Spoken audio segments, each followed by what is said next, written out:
What a couple sessions we had this morning, didn't we? It was fascinating, really fascinating. I learned so much from both of those sessions. The conversation this evening expands the frame through which we continue to explore democracy.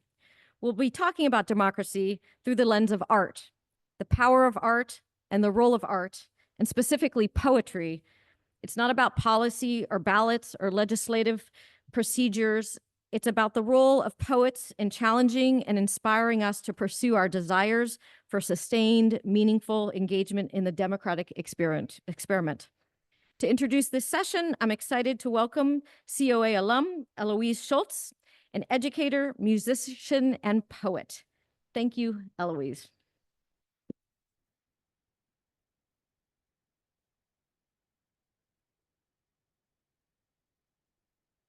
Hi, everyone. I am really honored to introduce this evening's session on the civic role of poetry featuring two eminent poets, Meg Weston and Richard Blanco. I should hope that it is pretty obvious why, at a forum about democracy, some time has been dedicated to poetry. Is it not? For me, poetry is about making the impossible understood. And I think there has always been something impossible about democracy. About any attempt to reconcile our values with our practices or our individuality with our unity. And I think that the fact that democracy attempts to do so and often fails to do so is where and why poetry exists. Democracy takes shape at the collision of the private and the public, and the people who claim to own those spaces or move through them. To me, that sounds like a situation where poetry might come in handy. Our Constitution is founded on abstractions, life, liberty, and happiness. And I think without poetry, we might not know what those abstractions mean, what kind of life a person could live or how they make a living, the language they speak, the people they love, who or what they live for. Poetry can protect the singularity of a person's life while opening the door to something much larger, a revelation, a lamentation, one song of many voices. It reminds us of the great optimism of our democratic project and the dignity, sacrifice, and triumph of the people, all of the people for whom it exists. So for the next hour, we will be asked to consider the role of civic poetry and how it can help us understand this country that is our home, whether our ancestors came here by choice or were brought here by force, whether our families have lived here since time immemorial or arrived only yesterday. How poetry can help us honor this knowledge and honor each other and understand why we keep hold to our impossible hopes. Leading us through this conversation will be Meg Weston, the co-founder and co-director of the Camden Festival of Poetry and also the co-founder and director of the Poets' Corner, which hosts monthly online readings with emerging and celebrated poets. Meg's career has spanned the fields of imaging, education, and journalism, having served as the president of the Portland Press Herald and the Maine Sunday Telegram, and for 8 years as the president of Maine Media College in Rockport. She is the author of the collection Magma Intrusions, which explores the geological processes that shape the earth and the stories that shape our lives, and her most recent collection, a collaborative work entitled To the Point and Back, Swimming Poems, was released this past May. Joining Meg will be Richard Blanco, whose awards and titles are many.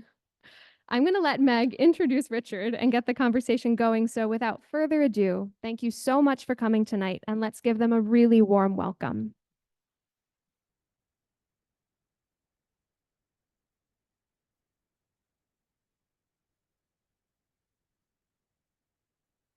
Thank you so much, Eloise, for that introduction. So I'm guessing if you're sitting here right now, you already know something about Richard Blanco. And if you live in Maine, it's hard not to see him as our favorite son and certainly our favorite poet. He was the 5th presidential inaugural poet in U.S. history, selected by President Obama for that honor. And in 2023, he was awarded the National Humanities Medal by President Biden. He was born in Madrid to Cuban exiled parents and moved to Miami as a baby. And throughout his many books of poetry, he's always seeking to define a sense of home. His book, How to Love a Country, gives us a sense of how he has come to define that identity, and with it, how we might define our collective sense of this country as home. It is a book of poems that shows us how to see ourselves as one people with many faces. And in a time that we are divided in so many ways, it gives us hope for our communities, our country, our democracy. I've personally had the pleasure of knowing Richard for a number of years since I created the Writers Harbor program at Maine Media Workshops in college and invited him to teach. I've also taken several of his workshops, and I know him as a gifted teacher who conveys a love of language and a sense of humor that makes learning craft a delight. He also serves as a member of the Poets Corner Advisory Board and is generous in that way, as well as so many others.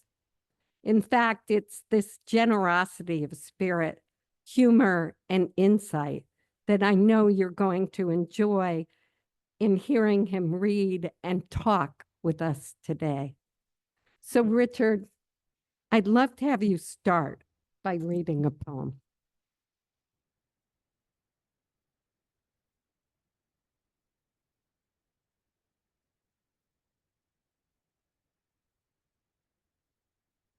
Oh my gosh, I'm already misty.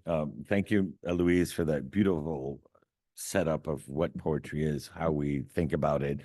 And Meg, like, yeah, we're friends, but we've never really talked about these things. So, like, great that we to see that sort of be here with us, right? Our beautiful history together, and how much I've been on this journey with you. So, thank you for that beautiful introduction. I was going to start with a poem. It's called Declaration of Interdependence.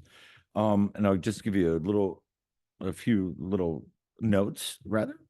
One, it was inspired by the Zulu people, whose greeting is not like, you know, how we get in the elevator in the morning and you're like, good morning. And you're like, yeah, good morning. You're like, or whatever. You're like, my dog just died, but I'm doing fine, right? But the idea that the Zulu people, the idea of the greeting is they look you straight in the eye and say, I see you. And the response is, I am here to be seen and I see you. The other part of this poem, inspiration, is the Declaration of Independence, but recast as a Declaration of Interdependence. Because I think that part of what this country is going through right now is that they need to move from the sense of independence to interdependence. Though I love the Declaration, don't get me wrong, there's another level we need to reach as a country, and that is the idea that we're all connected. And I think the pandemic taught us some of that, though we're quick to forget. So the poem is interrupted by the Declaration of Independence, again, recast, and thinking about how we assume so many things about each other, right? To rethink that just because a color on a map, on an election map, is red, as Joe Scarborough was saying today, there's something else going on there. And if we really want to have a democracy, we really need to think about breaking through those stereotypes. Declaration of Interdependence.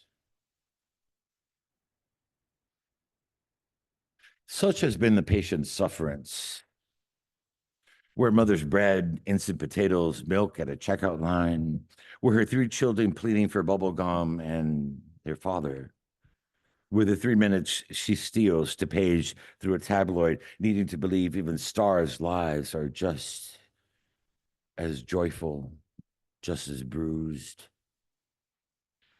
Our repeated petitions have been answered by repeated injury. We're her second job serving an executive absorbed in his Wall Street Journal at a sidewalk cafe shadowed by skyscrapers where the shadows of the fortune he won and the family he lost. We're the lost and his loss. We're a father in a cold town who can't mind life anymore because too much and too little has happened for far too long. A history of repeated injuries and usurpations. With the grit of his Main Street's blackout windows and graffitied truce, we're a street in another town lined with royal palms, at home with a Peace Corps couple who collect African art, where their dinner parties talk of wines, wilted picket signs, and burned draft cards. We're what they know. It's time to do more than read the New York Times, buy fair trade coffee and organic corn. In every stage of these oppressions, we have petitioned for redress. We're the farmer who grew that corn, who plows into his couch as worn as his back by the end of the day. We're his TV set blaring, news having nothing, everything to do with the field dust in his eyes or his son nested in the ache of his arms. We're his son. We're a Black teenager who drove too fast or too slow, talked too much or too little, moved too quickly, but not quick enough. With the blast of the bullet leaving the gun, with the guilt and the grief of the cop who maybe wished he hadn't shot. We mutually pledge to each other our lives, our fortunes, and sacred honor. We mutually pledge to each other our lives, our fortunes, and our sacred honor.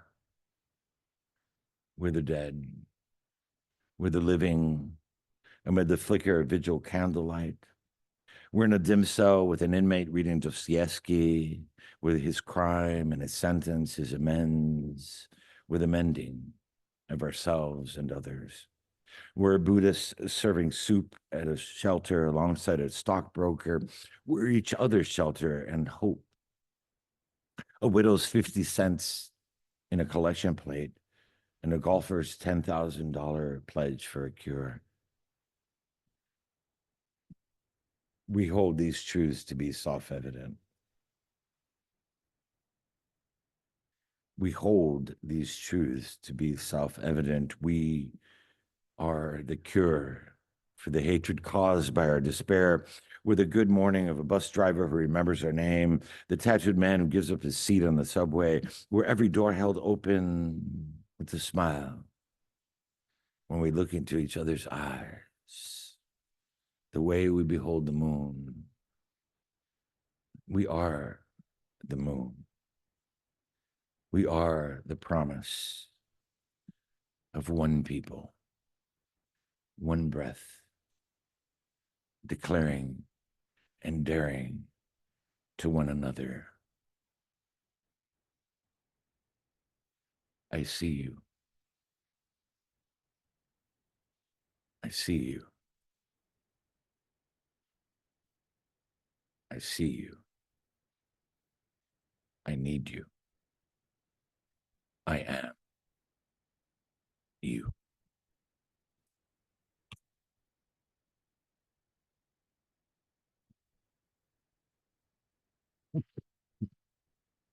I get that. Well,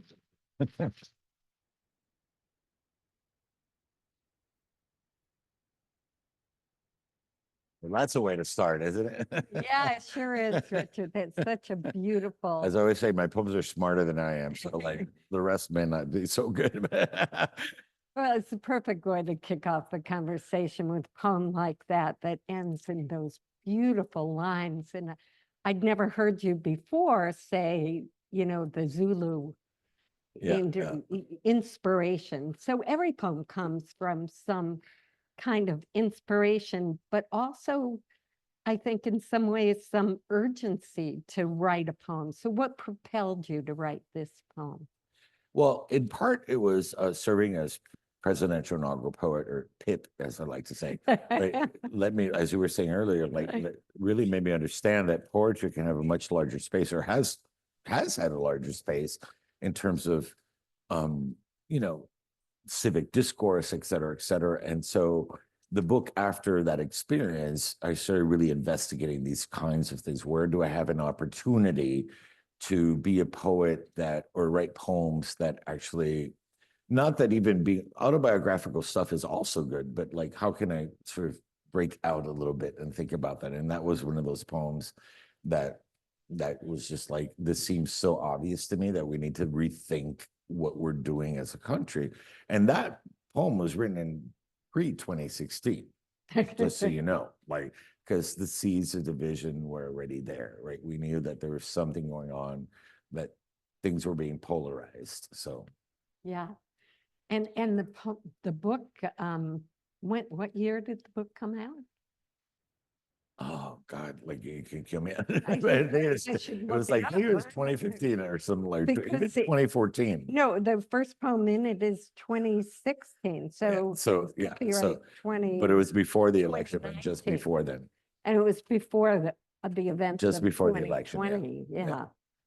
Yeah. So maybe we should, go back a little bit and orient ourselves. And could you talk a little bit about what poetry is, why it works, and why do you bother to write poetry? I know you have a background as an engineer and a lot of other, interests. So. Yeah. So yeah, I've been a practicing professional civil engineer all my life. And in fact, I got to present a Falmouth, someone, I don't know if she's here, but like 300-year anniversary that was sponsored by the same company I was working for. But anyway, there's many different ways to think about poetry. And I think part of it is how we're educated in poetry. And most of it, there is a known recognized phobia of poetry. So I don't think maybe anybody that show up does not have that tonight. I hope, or maybe you are poetry curious. But it's called metrophobia. And what it is, it's to be asked, the onset of it is to be asked to evaluate something without given the proper parameters with which to evaluate it. And poetry, to my mind, should be actually taught also with drama. It should be taught with music. It should be taught with other art forms, because really it is one of the most essential art forms. We were doing poetry long before there was a written page, long before, it really is. It inhabits the world, the space of art in a very different way. Again, also maybe like painting as well. And I just, for my analogy, I always think like poetry comes to me in the way that music comes to me. And how I write it, how it inhabits people. Like, I don't know where the Hotel California is, but I care that the writer of that song, right? And we sing along to these songs by the Eagles. And it's really like, if you can just take one line from a poem and you get something out of it, that's it. That's all you need. But we're taught very differently. We're taught, like, as Billy Collins says, like to peel the poem apart and like look for some like some definitive meaning. And my poems are still teaching me what it means in my life. And that's part of why I write. Every time I write a poem, I learn something new about myself, about the people in my life, about the world, about a current event. Something in that the process of writing that is like writing a song for me. And it's so if anybody's scared out there, don't be scared, please. Yeah, so it's a process of discovery as you're writing. Yeah, that Billy Collins poem that you referred to, Introduction to Poetry. I love the last stanzas. It says, after the thing about the onion or whatever, but they say, but all they want to do is tie the poem to a chair with rope and torture a confession out of it. They begin beating it with a hose to find out what it really And means. that's mostly how we're taught to read poetry. Like even today, like, well, I should say it's changed a little bit, but it's also hit or miss. But that's where like, what does it mean? It's like, and then I got to tell you also as a poet, like, again, I was saying those meanings are also coming back to me even to this day. Like I'm not sure, you know, there's still things that are coming back to me. I'm like, and there's this idea that there's a finite meaning that I completely intended for you to get it this way. People are even afraid to read poems out loud because, oh, I'm not reading it like the poet. Read the poem out loud, like something in the body. It's like singing a song. You can sing along to, again, the Eagles or like Beyonce. It doesn't mean, you know, like there's something else happens when you start understanding poetry as almost a physiological thing, right? I think that's so important, but I can't sing along. You wouldn't want me to.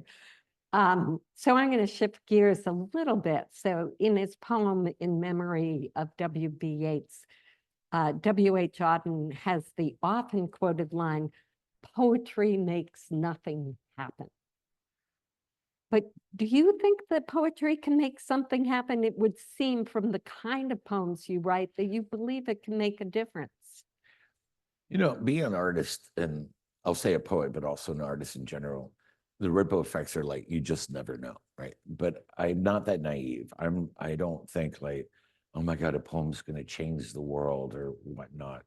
I do think it can change one person or several persons quietly and perhaps maybe not quietly, but intimately. And I think that has a ripple effect that can change the world.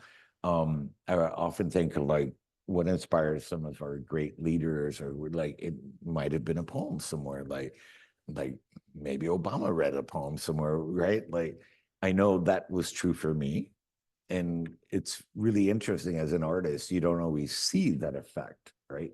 It's like even with students that I've had come up to me like 20 years later and said, that poem we read that changed my life. And I was like, oh, okay, like, thank you. And now you're like a senator, you know? So I do believe the arts in general have this amazing effect to really change things, but not in ways that are completely obvious, right? It's not, you know, it's not like you'll read a poem and everybody's minds will be changed, but it bears witness to a lot of things. And I think quietly it does a lot of work. And I think we need that in our lives. We can't all be in our heads. We can't all have these very serious discussions. And somehow within your poetry, you can introduce some really serious thoughts, but reach somebody's heart with it. Right. Yeah. And I think, you know, I might be preempting the conversation, but like, I think the power of art is that all these issues that get abstracted on the 24-hour newsreels and all the rest of blah, blah, blah, and yada, yada, yada. So few reporting or things happen like, okay, can we meet someone whose lives are really affected by the border issue, for example? Or, you know, like poetry bears witness. It brings real names, lives, eyes, smiles, tears, etc., to these things that nobody really understands, where it's filtered through an abstract sense of what's happening. And that is the beauty of poetry and art, I'll say, because I'm not going to just claim it all for poetry, right? It makes those things tangible. And when you have a tangible thing, I think it's harder to sort of discount that, right? It's harder to say like, oh, that's not real, or it's harder to think about, like with Joe this morning, like disinformation is possible because it's never based on anything, on anybody's real lives, right? Like, so, yeah. Yeah. So you were the very first Latinx, I guess that's the proper Latino gay poet to serve in the role of inaugural poet. So what did it mean to you to be first? And did you feel a certain responsibility in assuming that kind of role? Well, the act of, I mean, it's really all wrapped up in, I gotta write a poem, like and deliver it to 40 million people. But part of the journey with that was, as is with almost any poem, is like asking really hard questions that you're afraid to ask. And they actually asked me to write 3 poems, and they would Obama pick the poem that I read, but like I was like, why are they asking the Cuban to pick 3 poems? I had no idea like what's going on. But I wrote a first poem, and that was fine. It was kind of a more intellectual poem.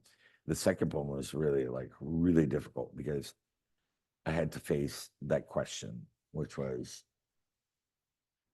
do I even love this country? And more importantly, does this country even love me back? Is my narrative as a gay immigrant, Latino, exile, et cetera, even at the ripe age of 44 back then, there was still part of me that said, like, I can't write a poem for this country. Like, can I? Like, and the poem is actually a response to those very heartful questions, which is in the affirmatives, like saying, no, damn it, I belong to this. We all belong to this. And that's where the poem's inspiration comes, like just sort of taking like this landscape of America and looking at everyone going about their business, but not understanding they're also interconnected, and that all our narratives, at some point, this is the great endpoint of this project that is democracy, is out of the many one, like our motto says. Are we there yet? Hell no. And do we take 5 steps forward and 10 steps back? Yes. But that was the biggest lesson for me. And it was, again, through the writing of the poem. Like I said, every time I write a poem, I discover something elemental to my being and some other understanding of the world. And that's really what the inaugural poem is about. Well, you learned that in the process of writing it. We got that sense and learned that in the process of hearing that beautiful poem. But I'm going to ask you to read another poem and talk a little bit about, how poetry can also not just give us hope, but also hold us accountable. Yeah. And would you read America the Beautiful again? Okay, sure. Love to. As I said, my poem is important to me. So this poem is it's inspired by a kind of patriotism, but not the sort of expected kind of patriotism, like you're with us or without us. And part of being an immigrant and especially, well, not so much me, got here when I was 45 days old, but of my parents and my community at large, is this upholding of the promises and the truths of what this country is supposed to be about. And so this is part of that. And for me, a lot of that comes back to the memory of learning how to sing America the Beautiful. So you're going to hear me sing a little bit. I apologize for that now. America the Beautiful again. How I sang, oh, beautiful, like a psalm at church with my mother, her Cuban accent scaling up every vowel, oh, beautiful, yet in perfect pitch, delicate and tuned to the radiant beams of stained glass light. How she taught me how to fix my eyes on the crucifix as we sang our thanks to our Savior for this country that saved us. Our voices, hymns as passionate as the organ, piping towards the very heavens. How I sang, for spacious skies, closer to those skies while perched on my father's sunbeat shoulders, towering above our first 4th of July parade. How the timber through our bodies mingled, breathing, singing as one with the brass notes of the marching band playing the only song he ever learned in English. I dared to sing it at assembly with my teenage voice cracking, for amber waves of grain that I'd never seen nor the purple mountain majesties, but could imagine them. And each verse rising from my gut, every exclamation of praise, I belted out until my gut hurt. America, and again, America. Well, I began to read Nietzsche and doubt God, yet still wished for God to bless his grace on thee and crown thy good with brotherhood. How I still want to sing, despite all the truth of our wars and our gunshots ringing louder than our school bells, our politicians smiling lies at the mic, the deadlock of our divided voices shouting over each other instead of singing together. I want to sing again, beautiful or not, just to be in harmony, from sea to shining sea, with the only country I know enough of to know how to sing for.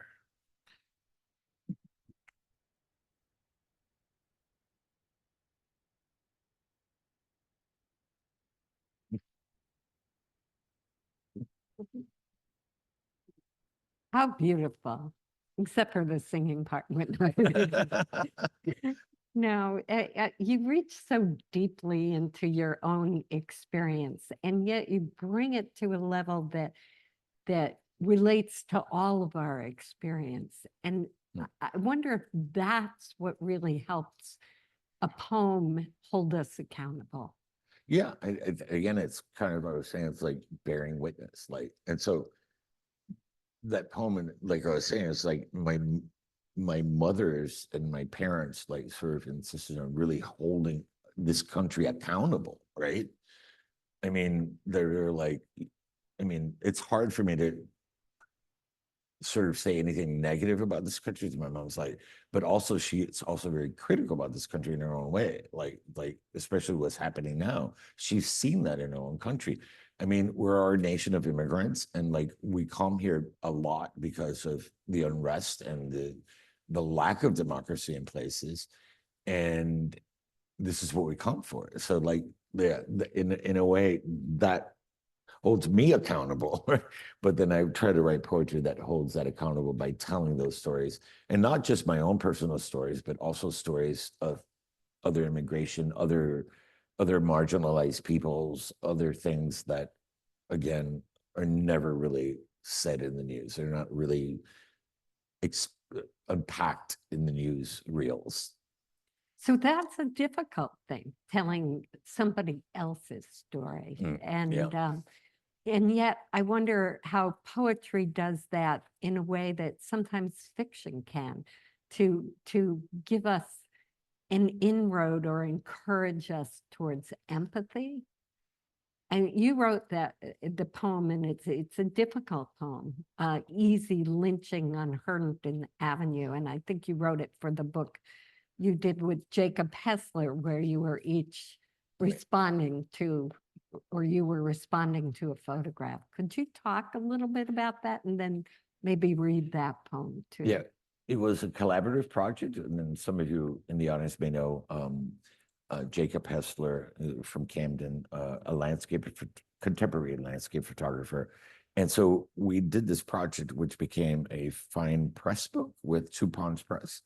But all those are also included in the trade publications now. Anyway, the point being is like 12 poems and 12 photos on the theme of boundaries. And not just the literal boundaries, but also boundaries of gender, sexuality, all the rest, all psychological. Wrote poems about like being incarcerated. And it was a really interesting project. And again, it grew out of being presidential inaugural poet, where like suddenly I'm thinking about what poetry can do in the world and how to push myself and but you have to do it with grace and respect, right? But the very first poem we landed on was this photo. I won't tell you the year yet because it's in the poem that I'll share with you. But it was the last recorded lynching in the United States. And I thought the year was wrong. I wrote him like, this is wrong. Like this can't be. So what artists also need to do is how do I position myself to think about, again, the big questions, the hard questions. I was like, it was like, again, the first poem, and I was like, oh my God, this is gonna be so difficult. I don't have the direct experience of racism, obviously. I present as a very white person and I'm not even a Latino person. So I thought, how can I, and this is what art does, right? It starts to like, how can I think about this in a way that's fruitful for everyone, including myself? And it got taken out a little bit out of the poem that I'll share with you, but I realized that even, I mean, as I like to say, I'm like, I make Jimmy Carter look like, like Trump, like, I mean, I consider myself one of the most liberal people in the world. And realizing that the question I wasn't asking, like the inaugural question, is like, yeah, but there's my parents and the older generation. There's always little racial slurs. There's always little tinges of things that I realized I had smudges of that, and that we all do in some ways. And there are writers, especially in the younger generation, that are writing about how even the most well-intentioned people sometimes just don't get it. And this is something we need to get. So one of my favorite things is like, you don't look Cuban, right? That kind of microaggression, like those kinds of things, like, and I realized that I was kind of guilty of that too. And so this poem was a way of thinking about what it is that we're not seeing in ourselves, and how racism itself, as if, I wish I could show you the photo, but it's, you could drive by the street and you wouldn't even know what happened there, as is America, right? Just keep on sweeping racism and the atrocities of slavery under the rug, and like, it's all good, And so that's what this poem, or I'll show you. It's actually a beautiful photograph. I Yeah. mean, the trees and leaf and a gorgeous residential street. Yeah. Yeah. And I realized I could do that too, right? I could Mhm. block myself off and live in a fantasy world where that kind of, well, I'm not getting every way Yeah. anymore. As I said, the poem is smarter than me. So easy lynching on Herndon Avenue.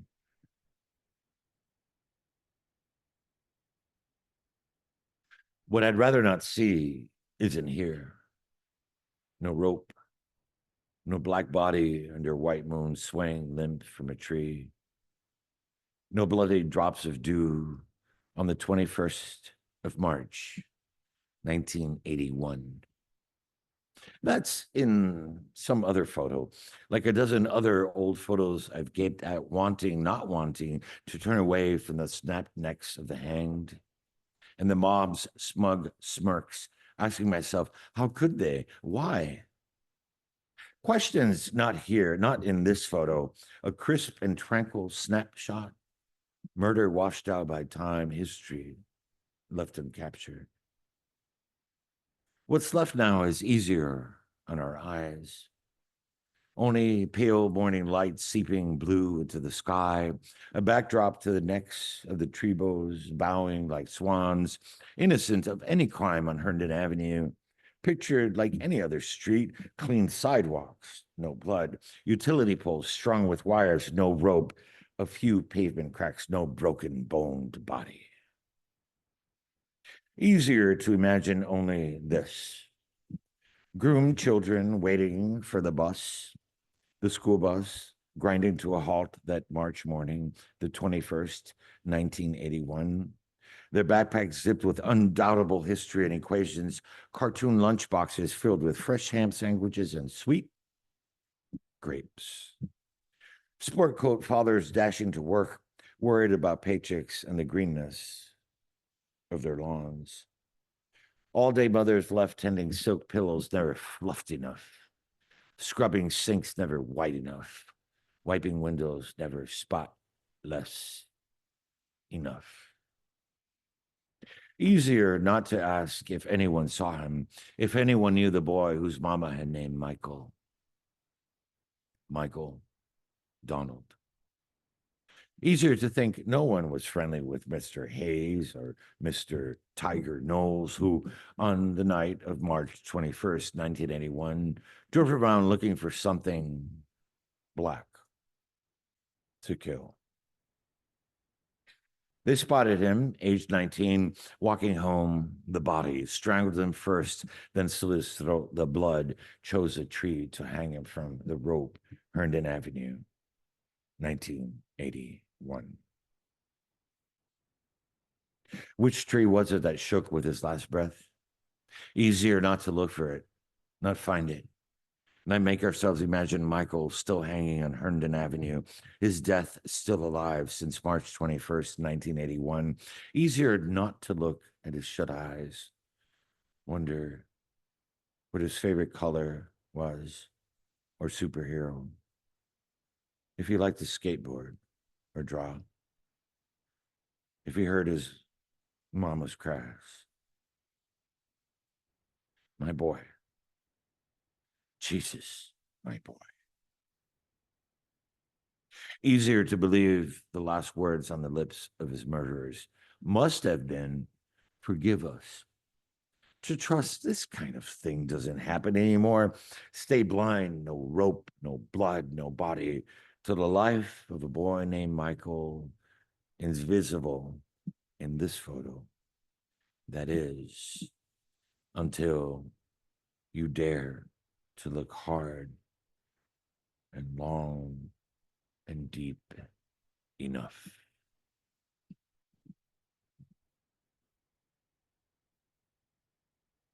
Twice. I feel it's justice, but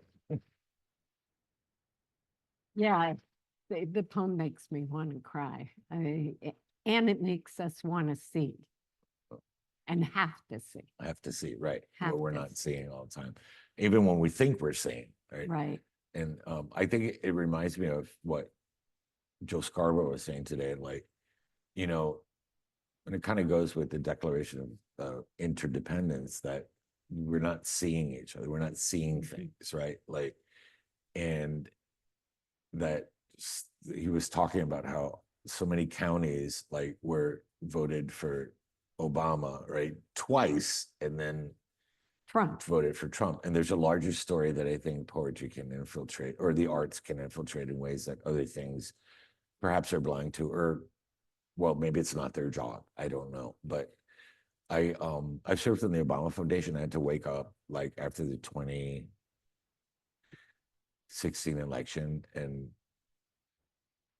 like a couple days after to see it in a meeting, like, and like we're like, and they brought us some sets, and 27% of people that voted for Trump had voted for Obama. That's There's a good. larger story that needs to surface, that we need to be aware of, that we need to see, like you're saying, and like, And that's an amazing statistic. yeah. And I think your poetry does help us see. You also write occasional poems for like the inauguration, but also for Boston Strong, for the opening of relations with Cuba, nightclub shooting. So why do you do that? And what do you think the role is of the humanities in that context? Again, that was part of the outgrowth of like suddenly realizing like poetry can do something in the world in ways that I had never realized before. All the emails and all the sort of conversations that I had after the inauguration from people that also didn't feel part of this country, or et cetera, and like suddenly felt like, oh my God, like we're part of this narrative. So that came, and I just saw this incredible opportunity as an artist, not opportunity, that's the wrong word, but really thinking about the civic role of poetry in the world. And it's really interesting because even though I'm Cuban, like almost every other country gets this. And it gets back to like why we don't understand poetry kind of thing. And that's a whole another conversation. But I just feel like what I've taken on is like, okay, as a working class immigrant kid, I had no access to the humanities. I had no access to a lot of things that would have made me, and also as a gay kid, like would have made me understand my life in the world sooner and maybe in a better way.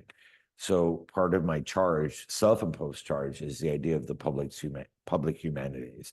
Don't wait for people to come to poetry, bring the poetry to the people.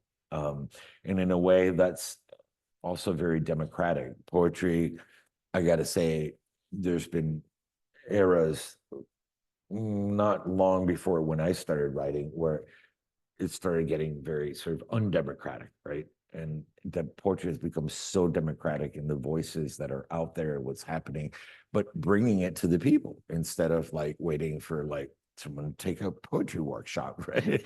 And I just love that because, again, getting to the idea of song and music, like poetry has that power to unite us in a way. Well, not unite us, that's a little naive, but to let us share a moment that we may go home and start thinking something a little bit differently, or like, oh wow, like, and it stays with us, and it might, and like, I finally figured out where the Hotel California is, you know, that kind of thing. So I think that's why every time I get an opportunity to do that. So the idea of the poet statesman has been lost in this country, and I really think that's a really powerful thing. I mean, I'm thinking about I can never pronounce.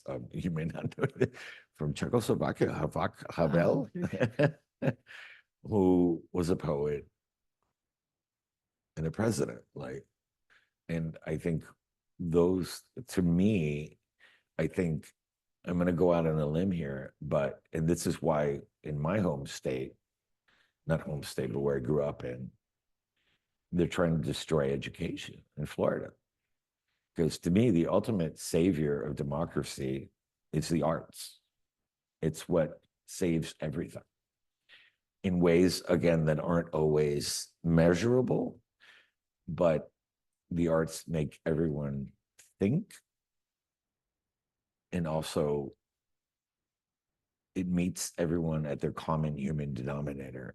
And I think it's essential.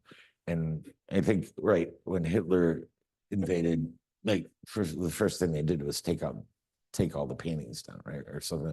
Like, you hear this over and over again, like, you take the arts away. When we look back at a civilization, we mostly look at their art to understand what was the truth.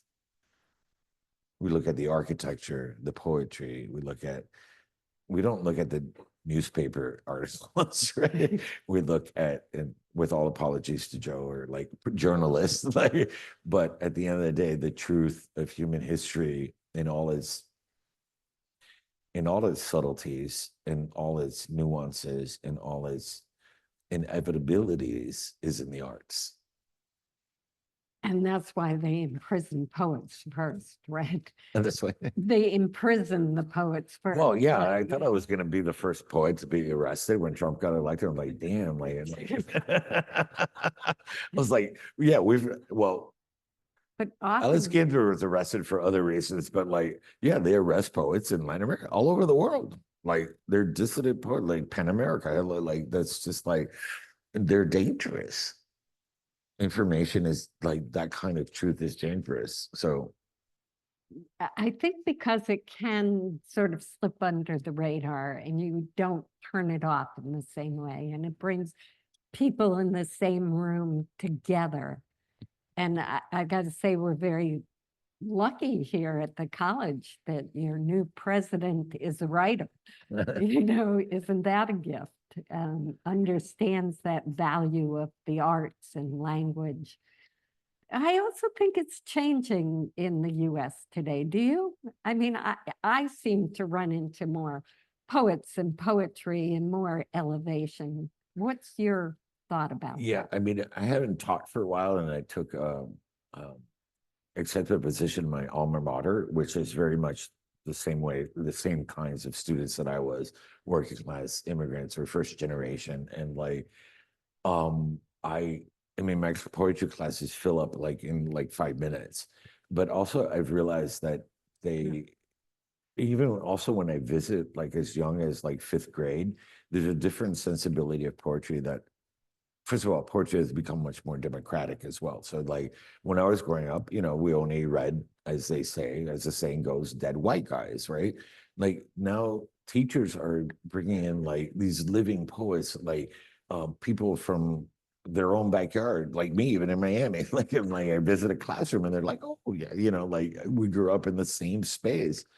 Poetry's become more alive than ever in a way that's maybe not measurable, but I see people like, and students in particular, just really understanding it in a different way, and also to help themselves and through whatever chaotic times they're going through, or internally or externally, and then just embracing it in a way that I was never thought. So I think the state of poetry is actually today much better than it has been in a long time. We're publishing more poetry today than in the history of the US. There's so many voices, there's so many communities, even like the Poets Corner, right? Which is like, Yeah. what was the last thing where like how many?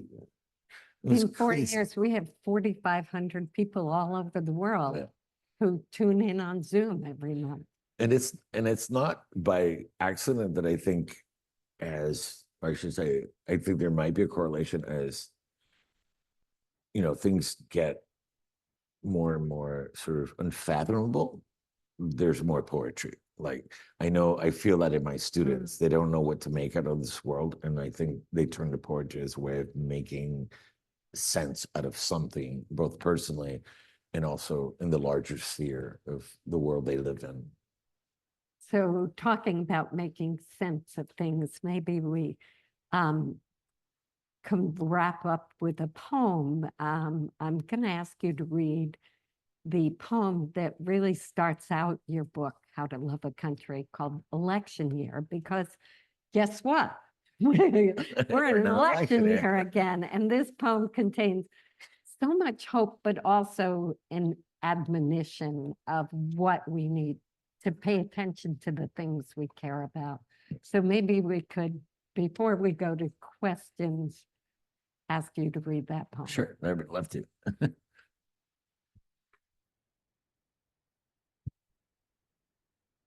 So this poem is an allegorical. As you will hear, the garden is our democracy in this poem. And you'll also probably figure out who the vine is in the garden. And I will say, this is again before even the 2016 election, but I started thinking about how democracy is not, it's not a noun. You don't have a democracy. Nobody has a democracy. It's a verb. It's something we have to work at constantly. And sometimes it goes your way, sometimes it doesn't. The idea is that it just is a constant work in progress. And in that sense, it's very optimistic, but also the fact that sometimes you can do everything right and it still doesn't work out. So in that way, it's a little pessimistic as well. And I think that comes from understanding my own Latin American history of my parents in Cuba and the things that happened there. We're in a different space and obviously a different country. So I think we can still be the gardeners. Election year. The last ghostly patch of snow slips away, and with it, winter's peaceful abandon melts into a memory. And you remember the mire of muck just outside your kitchen window is the garden you've struggled and promised to keep. Jeans dyed black by years of dirt. You step into the ache of your boots again. Clear dead spoils. Trowel the soil for new life. The sun shifts on the horizon, lights up the dewed spiderwebs like chandeliers. Clouds begin sailing in, cargoed with rain, to rouse the flowers into a race for color. The rouged tulips clash with the noble lilies, flaunting their petals at the brazen puffs of allium. The mauve tongues of iris gossip sweet nothings into the wind, trembling through the frail petunias.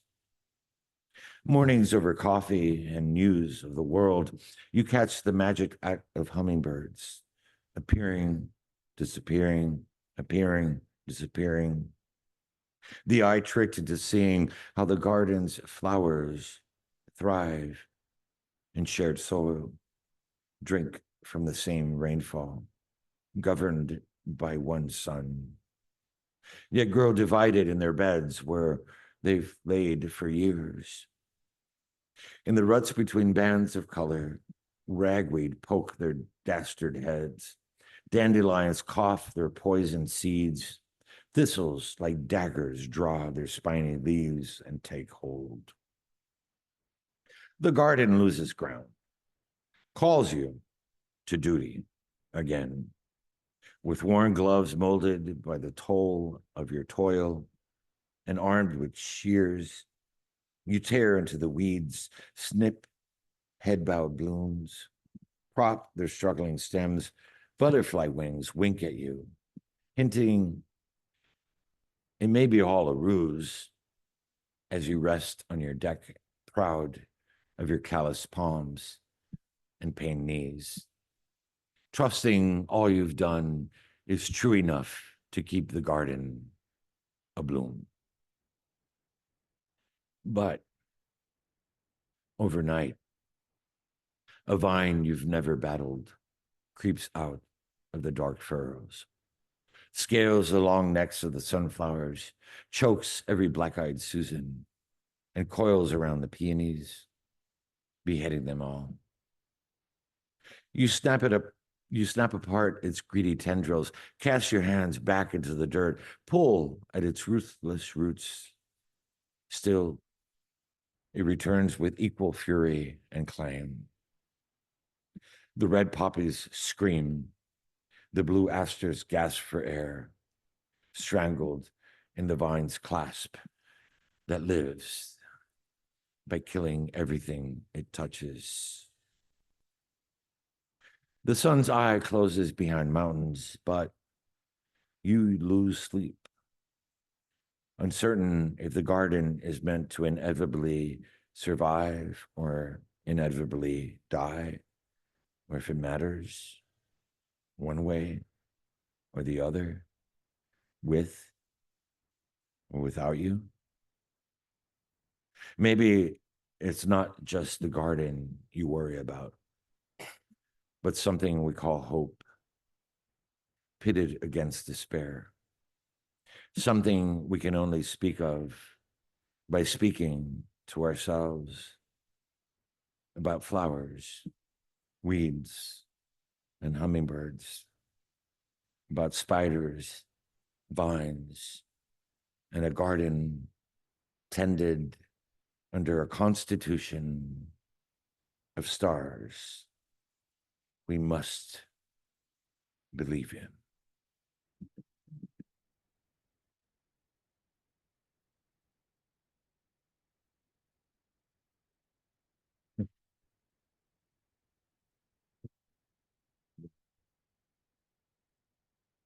That's Chris? beautiful. I wish we had time for more, but I think it's time for Yep. questions. Is this coffee? Do we have any? Looks like we have some over there. Go all the way over to John. Whom would you nominate for Kamala's inaugurational poet? what was it? What a who would you nominate for Kamala's inaugural poet? Oh, myself? No. No, it's really funny. I was introduced the other day and like, it was really cute. Someone said like, Richard Blanco was Kamala Harris's inaugural poet, like sort of preempting the idea. I think I want to say someone that is amazing and one of my favorite poets, Patricia Smith. I don't know if any of you know her out there, but that would be one of my, that's the first thing that came to mind for so many reasons. I think she graduated from USM's MFA Yeah, program. yeah, and she's taught So there, yeah. she's got that tie to Maine too. Hi, Richard. Thank you so much. This is such a lovely opportunity to just hear the mind of a poet. And you said something just a minute ago that struck me. I think I'll paraphrase. You said democracy isn't a noun, it's a verb. And as I've been listening to you and your beautiful poetry, having real effect on me and probably everyone here, it occurred to me that maybe you would say the same thing about poetry. Poetry is not a noun, maybe it's a verb. And the thing I'm most interested in, we started this discussion around the craft of poetry. And I've observed these inspirational things that come to pass. And tonight, what we've heard is inspiration, and the output that we hear from you is beautiful poetry.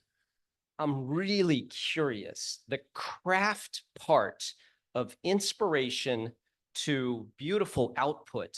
What does that look like for Richard Blanco? How is that's got to be a process that can't be a straight line? I mean, your authenticity. So whatever you could share of your own ability to understand the process and the craft of poetry for you. It's got to be different, I imagine, for everyone. No, and I think most poets would say more or less something of what I'll respond to. But thank you for that great analogy. I never thought, yeah, poetry is also a verb. It's not a noun. As you don't learn how to write a poem. That's it. Like, I know how to write a poem now. Oh, everything's fine and dandy. It's a constant evolution and a constant process. I think it was Maya Angelou who said, like, every time I sit down to write a poem, it's the first time I sit down to write a poem, right? So that we don't have a hold. And I try to teach that to my students. I make them call me coach, because I'm like, I don't have all the answers, and I still have to struggle with these things. I can give you the drills. I can tell you like which direction. I can watch you sort of on the field, so to speak. But you ultimately are always doing the work. And even if you have like a winning, sorry for the sports metaphor, as a gay guy, that's my alter ego. I was terrible at sports, but like, and tell them like, just because you have a great season or because you wrote a good poem, does that mean the next poem is guaranteed? Absolutely not. You have to keep in the practice of it, and you have to keep asking. To me, it's those, like I was saying, those deep questions, which is often what blocks the poem. What I call is like, until you open that emotional heart, that emotional door to a poem where you're actually answering something or addressing something that is really of consequence to your life, you're just writing poppycock in some ways, right? Like, so there is a parallel in that it's your life as a poet is always evolving.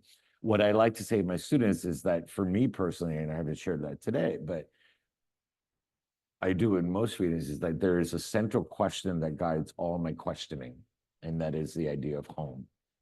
So when I think about, even when I write really childhood memory poems or whatnot, or these really grander, poems about racism, I'm still questioning about what is home, what is country, what is place, what is belonging, how do we decipher that? What does that even mean? So that's one guiding light, because writing can be also very, all over the place. That blank page can be very scary. So I always urge my students to find that one question that you will probably never answer in your lifetime, but there will be potential dimensions that will make you understand who you are in this world. So yeah, that's how I see it. Well, I have to put a plug in if you ever have an opportunity to take a workshop with Richard. It is really a gift.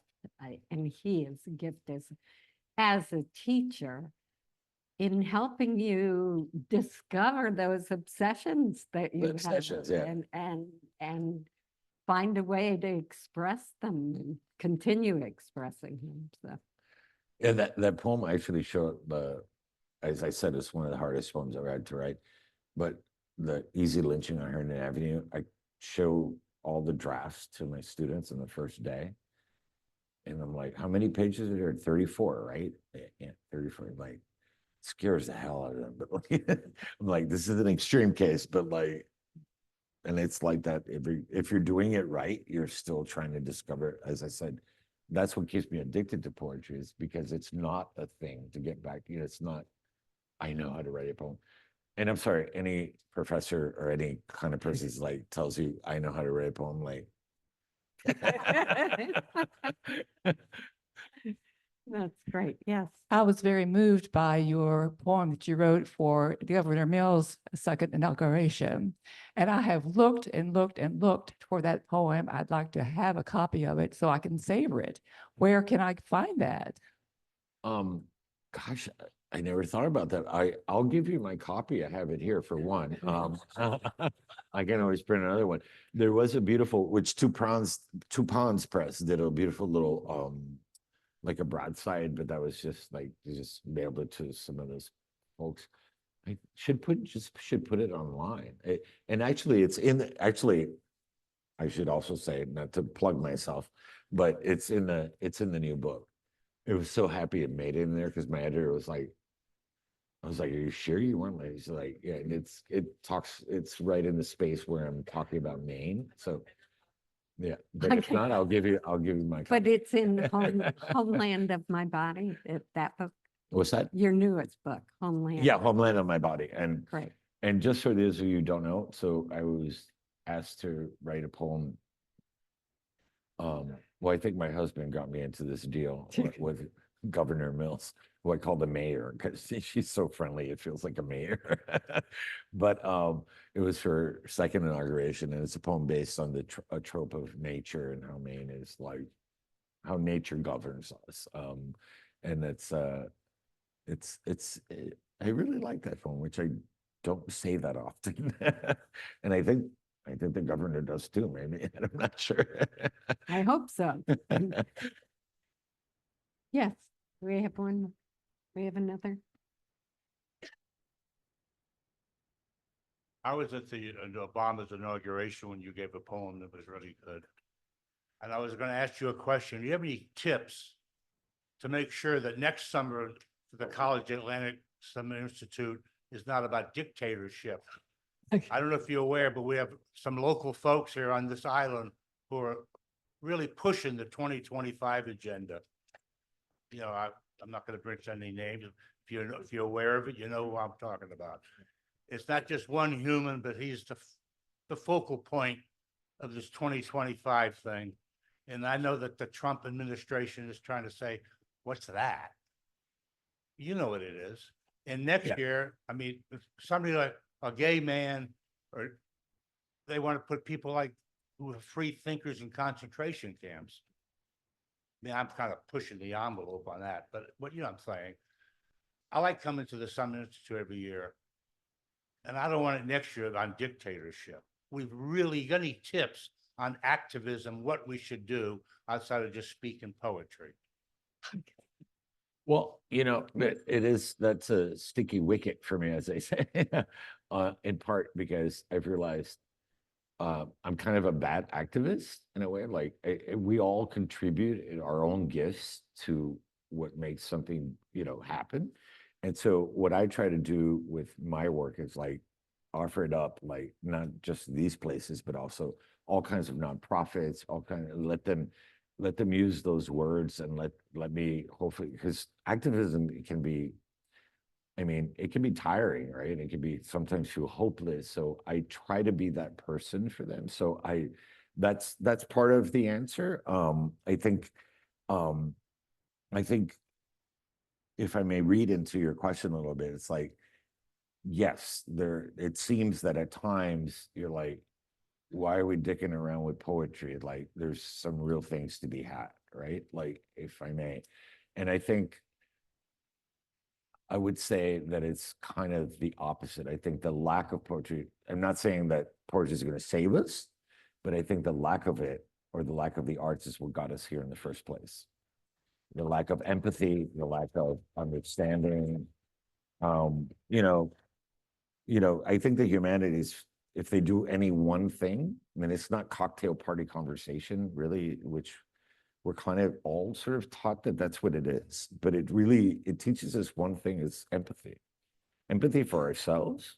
When you read a work or look at a painting or see a play where you see your life in it, you're like, oh my God, I understood that about me and I forgive myself or I forgive the people in my life for that pain or whatnot. Empathy for your life.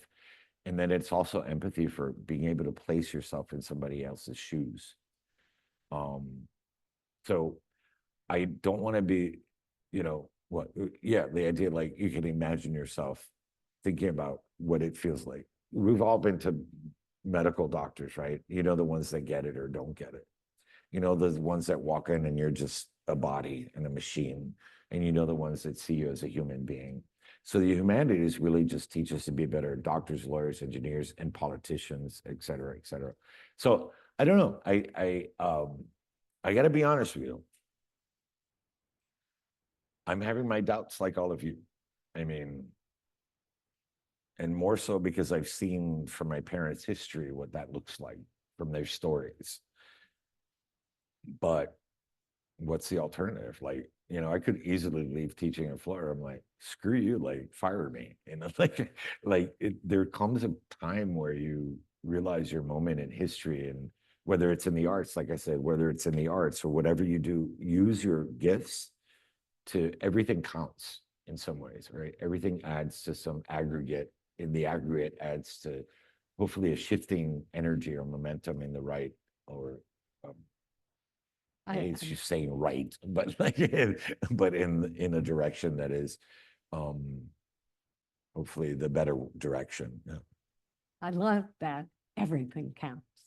Everything. Yeah, it does. Every one of your jobs, every one of what you do as a mother, what you do as a parent, what you do in like, I don't know, your accounting office, it all matters.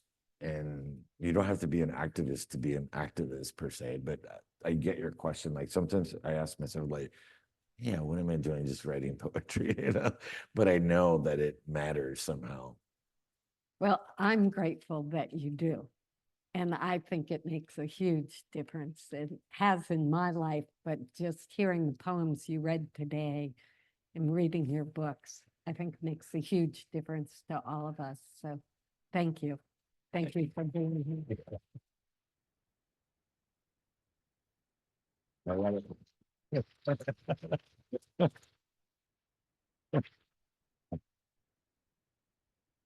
Is this on? Yes. If I can ask a question that I'm trying to piece together.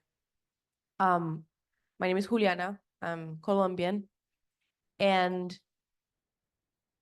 there's something about writing that I feel like requires so much courage because of what it evokes in people, but I think also because what it evokes in you. And once you see something in writing that either comes to you or has to do with your life, you can't unsee it. And something that has been challenging for me to understand in my life is that I come from both sides of my family, men and women that come from displacement, internal displacement, persecution, and especially the men, they will, like my grandpa, who was an orphan and did until, I don't know, 4th grade. This man who was so tough and so reluctant to go into his feelings and was so prone to rage because he didn't have more vocabulary or more courage to speak and talk about feelings and our histories, is the same man that will write poetry and love tango and boleros. And now I am of a generation that sometimes I get close to poetry and I come close to writing, and then it gets too painful or it gets too hard. And so I guess this preamble of context is, how do you say bring poetry to the people? And sometimes the people will sing your songs and sing the hymns or sing of a country, right? But what do you make of that courage, and how can we encourage people to feel and have these conversations? Also, as a writer, you're saying, right? Like, Well, yeah, because it's like you're writing this poetry, but there's also this, I don't know, there's this thing that we can sing a song, but we can write a poem, but we don't speak to each other about these things. Well, I don't know. a couple of things that like, what I tell my students sometimes in the first day of class is like, writing a poem is the most stupid arrogant, self-serving, dumb thing you could do in the world, right? And then I tell them, but it's also the most generous, gregarious, selfless thing that you can do in the world. And what I mean by that, as I explain later, is that we come to the page with all this confusion, pain, terror, fright, and in all different ways, like all kinds of not just in a cultural sense in so many ways. And the poem and adhering to art and the principles or the craft of art is a way of actually transcending that. But not in part for our sake, to making sense out of that. But then when it's on the page, it makes sense to others. And they go on that journey with you in the poem. And so my poem at the end of the day is no longer my poem. It's a poem that exists for others. As we like to say, once you finish a poem, you never finish. It's no longer mine. So in that way, it's the most gracious act, right? Like you're like, suddenly my poems don't live until someone comes up to me after reading and says like, it could be like, I'm Cuban, it could be a Yugoslavian and say like, whatever, like, that poem reminded me of when my father, et cetera, because we're basically all dealing with the 5 core human emotions and a history that keeps on repeating itself. So that's how I get through the hump of like that thing. It's not about me. At the end of the day, I'm a conduit for something else. I think hopefully that helps, but also as Gwendolyn Brooks said, poetry is life distilled, so that artists, and I'm not going to just put it all on poets, artists go through that process of distilling that stuff. And they actually do it, again, first to understand their world, but they actually, there's a completely selfless reason for that. And I don't even want to say, to change the world. That's still sort of a little selfish, but to touch another soul. And that's what keeps me writing, is just those moments when where that poem has transcended even my experience. I hope that helps. I'm not sure, and that gets over the terror, because often we realize that's very uplifting, because there's something, when you write about traumatic experiences, people are not like, oh my God, like that happened to you. Like they're like, oh my God, that happened to me.